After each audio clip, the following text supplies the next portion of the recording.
Hello and welcome to our literacy lessons. We've been looking at non-fiction writing and non-fiction text. I thought we could start the lesson with a little bit of a video. Well, if you're like me, you'll love finding out about animals, and you'll love all the different interesting facts about all the different animals across the world, and you'll love all the documentaries that David Attenborough or lots of TV programs produce, giving us an insight into some of the most amazing creatures across the world. And that's an example of non-fiction, whether it's in a book, you're reading about those animal facts, or you're like David Attenborough, you're entertaining us with all the facts about the different animals across the world. That is a type of non-fiction. You're informing your reader, your viewer, about all the animals and all their different features. So I thought it would be quite cool if we could maybe do some research, use some of our non-fiction reading skills and our detective skills in non-fiction to research an animal of our own, and we could maybe pretend that we're David Attenborough, and maybe write a piece of text before to explain about one animal of your choosing. It could be a favourite animal, or you could go away and research an animal of your choosing. But we'll have a look at that today. We'll start planning an information text about a particular animal.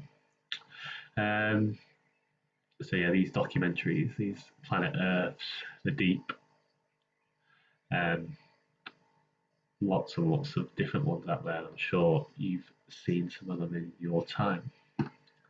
So today we're going to use these KWL charts to help us organise our facts and help us organise our thoughts about what we need to find out.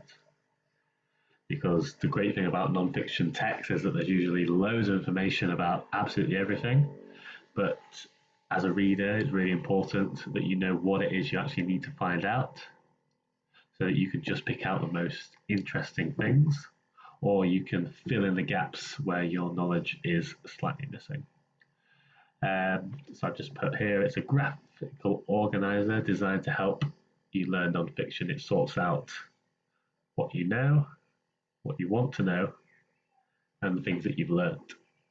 We're going to practice how we use one of these, and I've got a little video about coconut crabs.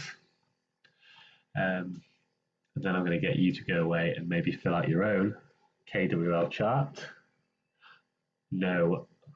want to know, and learn about an animal of your choosing to help you plan your information text. So let's crack on, shall we? Here's an example of the chart for you. You'll probably need to start copying these down into your books. I will upload a copy, but it's probably easier for you just to do 3 columns. If you turn your page landscape, do 3 columns. Super. So let's have a look at this coconut crab then. So we're going to do a practice one for the little coconut crab. Let's see if I can copy him, put him over here. No, it's not letting me paste today, which is really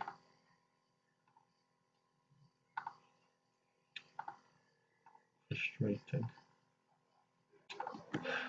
I'll work on that.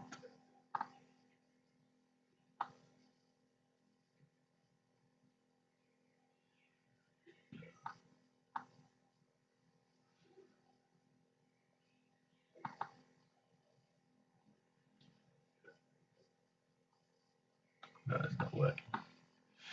So have a good look at the coconut crab, and let's think about, I'll get rid of these instead. I want to write on the chart.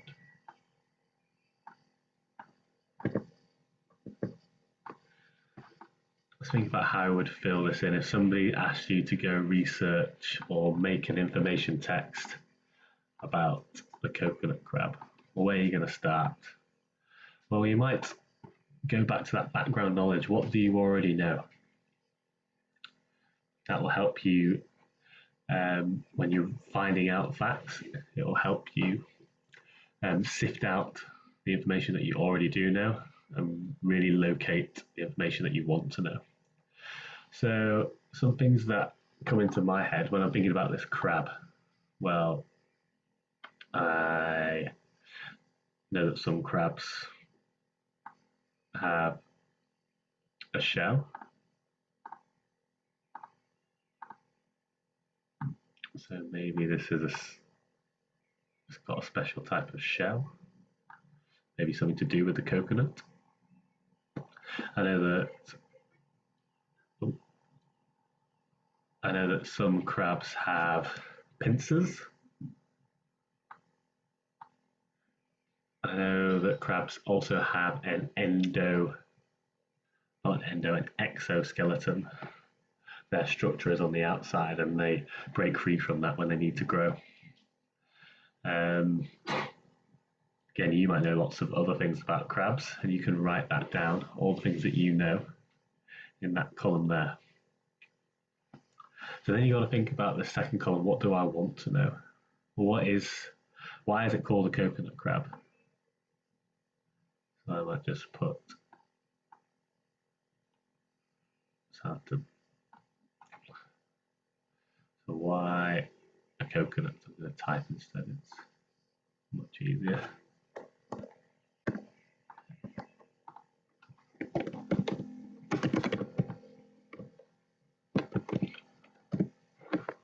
Why are they called a coconut crab? Is it because they have the coconut? Is it because they use a coconut? Is it because they eat coconuts? What do they eat?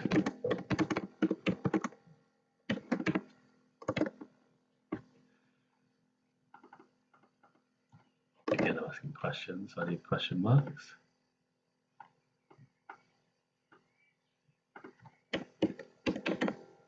Where are they from?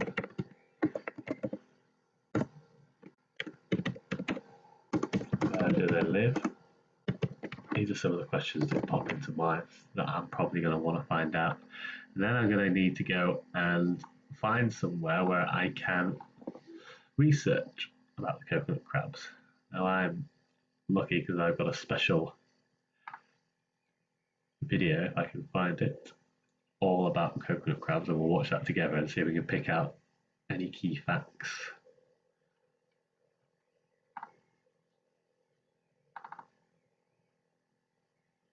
A little bit of a clue that we're doing Vikings.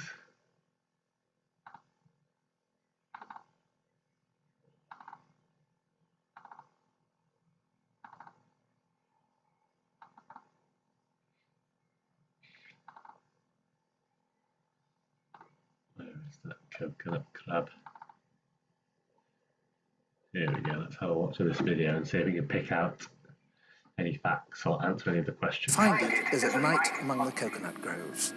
It travelled here as a larva in much the same way as the coconuts, floating in the surface waters. 1 or 2 in a million were washed up on the beach and crawled ashore to take up life on land among their fellow travellers, the coconuts, and indeed feeding on them. It's almost the only creature here likely to give you a painful bite, so it needs tackling with care. It's the coconut crab.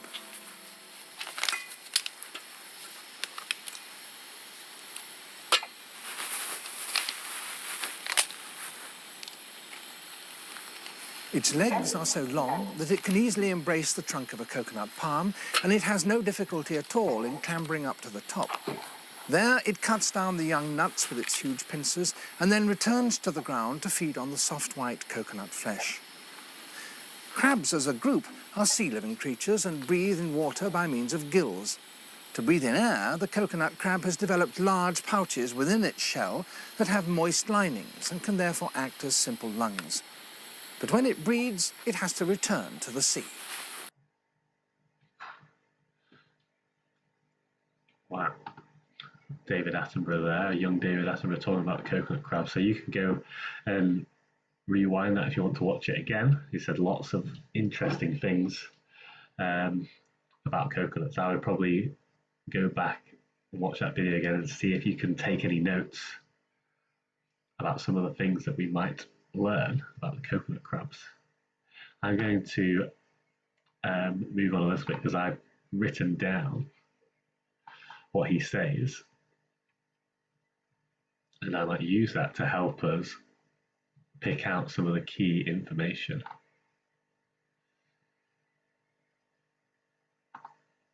So here's the bit. Here's everything that Mr. Attenborough has said when he was talking and giving his information about the coconut crab.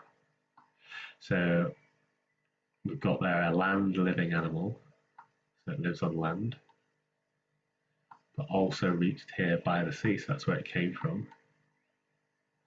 And the time and the place to find it is at night. So what do we call those animals that come out at night? Can anybody remember? Nocturnal. Nocturnal is the word for animals that come out at night, and you can see that he had a little light and was moving in the dark. They live amongst the coconut groves. So there's a bit of a VIP word there. What's a grove? Well, if I'm using my breakdown skills, it's probably got something to do with coconuts, and could be maybe part of the tree or part of the plant. Travelled here in larvae, that's another VIP word. Larvae is a special word for the babies. How the crabs start. They start as little larvae and they grow into crabs. And they live in the water and float. And that's how they travel. And when they're washed up, millions are washed up on the shore, and they crawl to take life on land. So they start in the sea, where they live, and then they're washed up, just like the coconuts, onto the beaches, where they live among their fellow travellers, the coconuts, and that's their main source of food, he says, isn't it? They feed on them. And they've got these sharp pincers, so they give you painful bite. So it needs to be tackled with care. A bit of extra information there about the crab. So he tells us about the body. It's got large legs that are long. It can use those legs to climb the trunk of a tree. And it cuts down the coconuts with the pincers, the huge pincers, and then goes back to the ground to feed. It probably use the pincers to cut open the coconut shell. So it says there are sea-living creatures, so they have gills, but they've also managed to develop a system of breathing in air. In their shell, they've got a moist lining that can act as lungs taking in oxygen. But when it breathes, it has to return back to the sea, so that's why it needs to be able to breathe in the water and on land, because it needs to be on land to feed and needs to get back to the sea to breed. Super, so lots of information there that we've learned, so we could write in my learned section that they live on land. They eat coconuts. They start as larvae. They have huge pincers that are probably quite dangerous because they give you a painful bite. A bit of inferencing there. It says we have to handle them with care, so they're probably a bit dangerous. If you've got to handle something with care, it gives you a painful bite, they're probably a little bit dangerous, probably a little bit aggressive. They're not friendly. It's got long legs, and it uses those legs to climb up the tree, and uses its huge pincers not only to attack, but also to help it cut down the coconuts. I could be adding all these things into my learned section. So,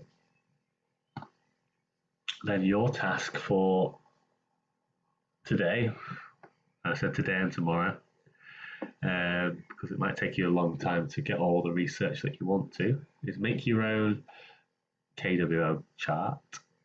And instead of using the coconut crab, I want you to pick your own animals to investigate. And the plan is that we're going to write our own documentary script, our own piece. So you're going to pretend that you're David Attenborough and you're going to give me some facts about a certain animal. And if we can record those and send those in, I could put them together in a video. We can have some pictures and video of the actual animal you're talking about.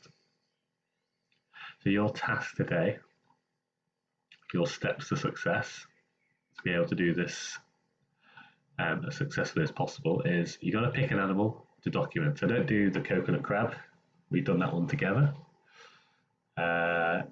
Do your favorite animal. You could do the dinosaurs if you want to. If you want to do an extinct animal, that's fine. If you want to do lions, tigers, fish, sharks, you name it.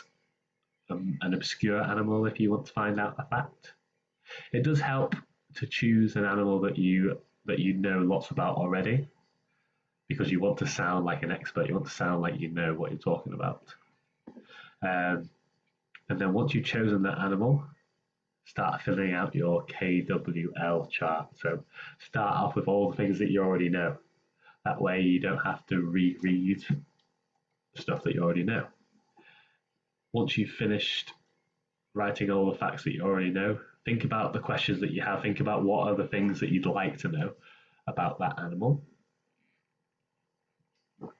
And then your task for the next couple of days is to research that animal to get a load of facts that you could add to a script, to an information text.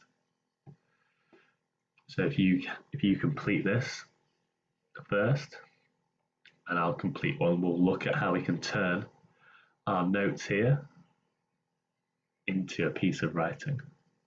We want to pretend that we're David Attenborough, and we want to write a couple of paragraphs that explain all the facts about that animal. So that's your task for the next couple of days. I think I'll do a little one tomorrow to check up, see if you need any help, but this will be a 2-day task. Is pick an animal, plan using your KWL chart all the different things that you know, and then I would have a go at drafting your script. See if you can put all of these facts into sentences. And I'll leave this one up here that you can pause. You can pause it here so you can have a look at this waggle, what a good one looks like, and see if you can create something similar. A draft together, and if you send me those drafts in, we can have a look at editing them. So for today and tomorrow, I want you to plan and write your own information text about an animal of your choice. And hopefully we can have a Zoom and people can read out their animal facts. Super.